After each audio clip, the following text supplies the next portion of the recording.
Welcome to the Lead Pedal Podcast with your host, Bruce Outridge, where he talks all things trucking. Now let's get rolling. Hey, how's everybody doing today? Welcome to another edition of the Lead Pedal Podcast. I'm your host, Bruce Outridge. Today, we're going to be talking about going from trainees to trailblazers. That's right. This episode's celebrating some of the women in the industry. We're going to be showcasing how some of the women in the training part of the industry have gone from 0 to 60. And maybe more. We're going to feature a part with this is from PTTAC in Toronto.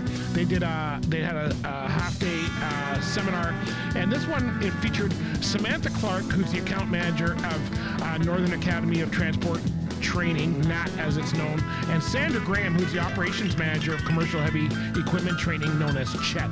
We're going to be featuring some of the discussion they had at PTTAC, but before we do that, let me tell you a little bit about Rosedale Transport. That's right, if you're looking for a fleet that's got a head office in Mississauga, but they've got terminals all across the country. They've been around for over 50 years. They're a good, stable fleet. They have opportunities in local, regional, highway, and even for owner-operators. And you know what? They specialize in a lot of stuff like flooring. So, if that's you, if you think you want to work for a good company that's been around for a long time, interested in safety and interested in keeping you well, then Rosedale Transport's where you got to go. But here's the best place to do. Go to rosedale.group.ca and then just click on the careers tab, and it'll tell you what positions are open right away. All right. Let's get into our episode for today. We're going to showcase what happened at PTTAC Toronto. They're just hilarious. Great show. Good show. My favorite show. Be sure to share the podcast on your favorite social media channels. Thank you for tuning into The Lead Pedal Podcast with your host, Bruce Outridge, where he talks all things trucking. Now let's get rolling. And now your host.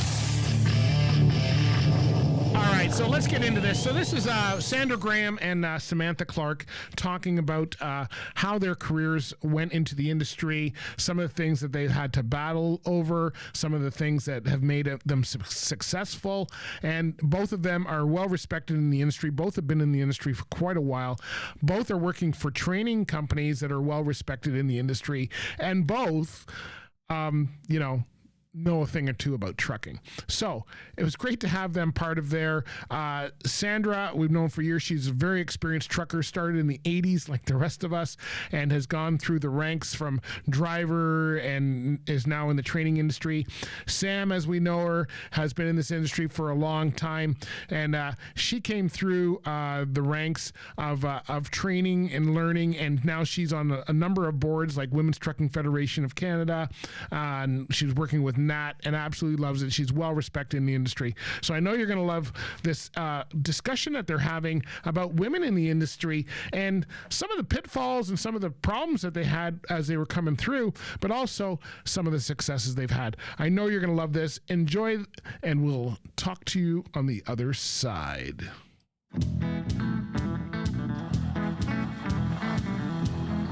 Hi everyone, my name is Samantha Clark. I work for the NAT Group, also known as Northern Academy, out of Sudbury, Ontario.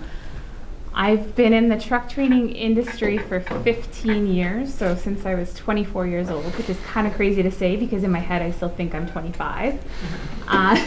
But I completely fell into this industry 24, by surprise, 15. applied for a job. Completely fell into the industry. But I haven't looked back. I'm still doing it. So here we are. I must love something about it to continue this crazy ride. I am a mother to two wonderful boys, 19 and 16. So it's been a lot of fun being in this industry. Hi, my name is Sandra Graham.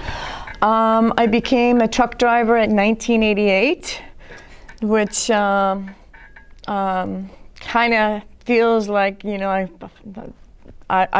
with this DEI, I was thinking about it last night, going DEI in 1988. Not too sure what to say, but one thing I do want to say about DEI, and there's just another ginger talking about problems, we have a Kick the Ginger Day. So, us being redheads, that was my first DEI as being a redhead, as we still to this day have a Kick the Ginger Day. So how that is happening in the world, it's happening. But anyways, that's how I digress. So yeah, so I'll just start right away on mine. So 1988, I got my license at Kim, you will know, Merv Orr's truck driving school. One of my mentors. Yep, so I went there. Of course, manual, because that's all they had back there. And I'll never forget, up and down Brant Street, 1, 2, 3, 4, 5, 5, 4, 3, 2, 1, 1, 2, cars beside you, crying. And I had a Freightliner and the big dashes back then, and he had a teacup of water on the dash. And I couldn't spill the water. So that's how we learned how to drive. I can't relate anything from that to now, because again, the world has totally changed. But for the DEI in that kind of world was anytime I went, so I got my license in May. I worked for National Grocers, and I'd haul groceries up to Ottawa. So, you know, I'm a young girl, you know, full of spit and vinegar. And I would pull into a Loblaws, and then everybody be like, what is a truck doing in here? And I'd be like, yeah, man, your bananas grow in the back room. It was just a really weird for me to realize what was going on. So then coming back from Ottawa one day, and I'm coming across Highway 7, and there used to be a mink farm that we used to pick up mink hides to go make cat food off Highway 7 just before the 115. So I'm cruising down there, and any truck drivers in here, we all know that Fridays are a worst time to drive, right? Because everybody, even back then, before phones and all that, we were all distracted because it's the weekend. So I'm cruising down Highway 7, and also I ride a motorcycle too. So intersections are always crazy for me. So I see this recycling truck coming down, and I'm going, damn, he's coming fast. And I look, and I'm like, it's a T intersection, so he's gonna go into the ditch. So I cruise. And it's similar. We got 100 feet of bush before the stop sign. So I lose him, and then I'm slowing down, and we look in each other's eyes. He hits my trailer. The trailer drives up the recycling truck, takes out the PTO, the hood, and I come back down and I pull over. I walk back, and he goes, did you see that truck driver? And I'm like, yeah, I'm the truck driver. I'm like, did another car pass you? Do you see another truck, anybody? So my scenarios in truck driving is like, did you see that truck driver? Are you the truck driver? I bring in paperwork. So where's the truck driver? I'm like, I'm the truck driver. So it was very unbelievable to me, because a little backstory, I come from the farm.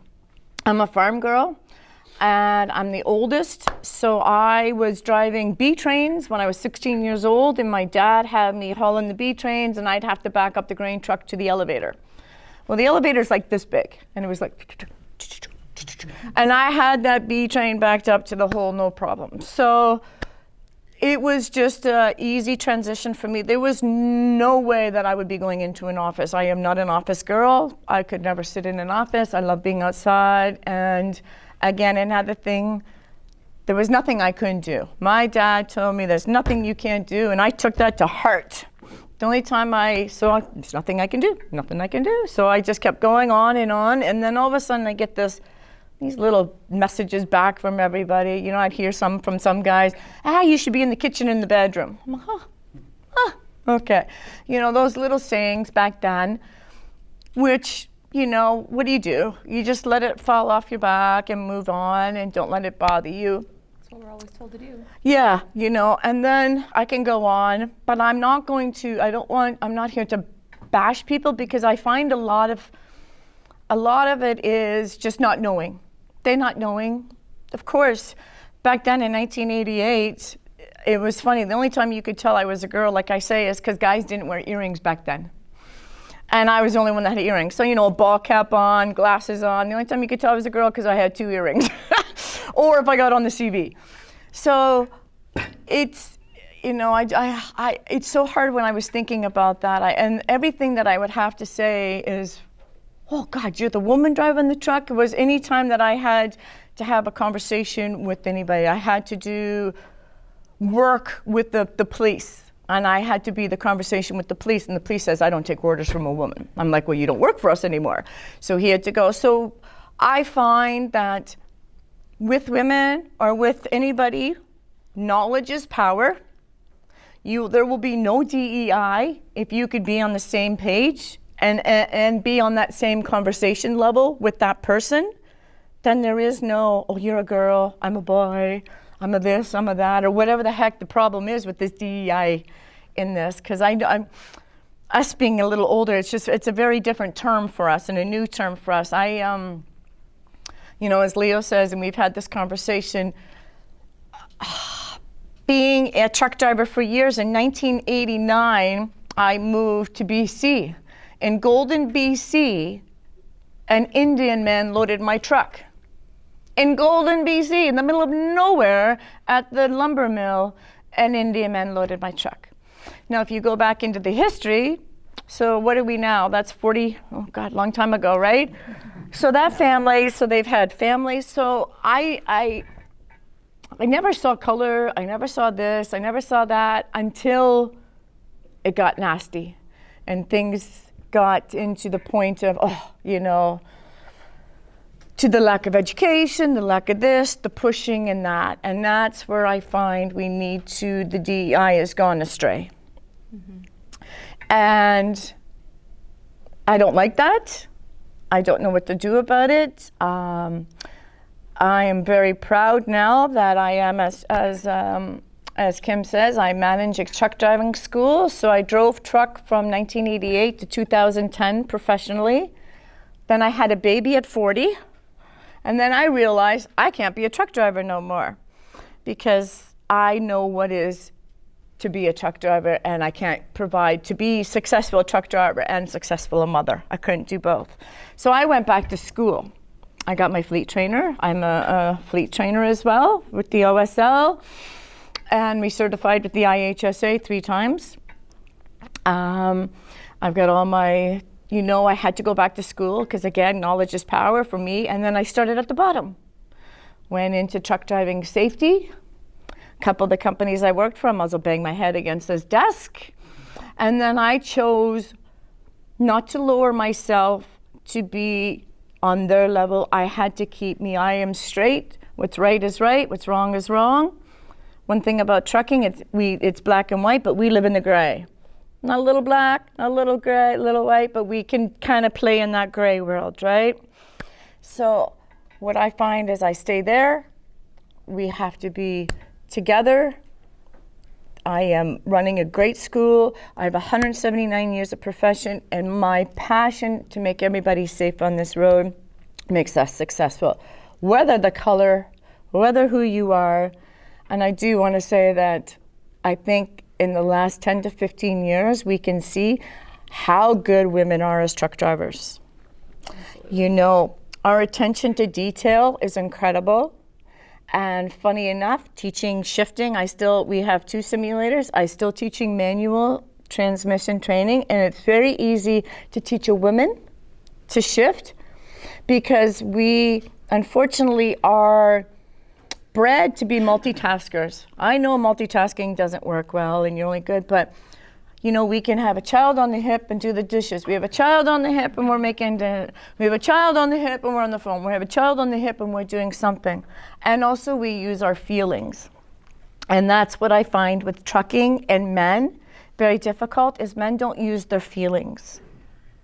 And everybody in here as a truck driver, you all know we have to listen to the motor, we have to smell for the fluids, we hear, we see all our senses. But any other position, it's all think and do, mind and do. I think at schools, we've all seen women can do it just as good as men, like in all sides of industries for sure. But I think just working in a male-dominated industry, like I said, for the last 15 years, for myself, the last 2 years of it has also been a little bit of a foot in the mining industry as well, which is also male-dominated. And it's been an incredible experience. But I think for me and just some of the scenarios that I've dealt with, and one situation I'll always remember because it turned out to be incredible afterwards, but I had this one gentleman who was an older man wanted information on our trucking program. So I'm the one, answer the phone and tell him all about it. Well, he didn't want to speak to me because I was a woman and had no clue what I was talking about. So I was adamant. I was like, I'm not, like, this ain't, he wanted to talk to you, an instructor, just someone that's a man and knew about trucks. And I was like, sorry, it's not happening. It's me or nothing. Like, this is what you get. So eventually, after a little bit, he came around and let me do my thing. And he was probably, like, to date, one of my favorite students.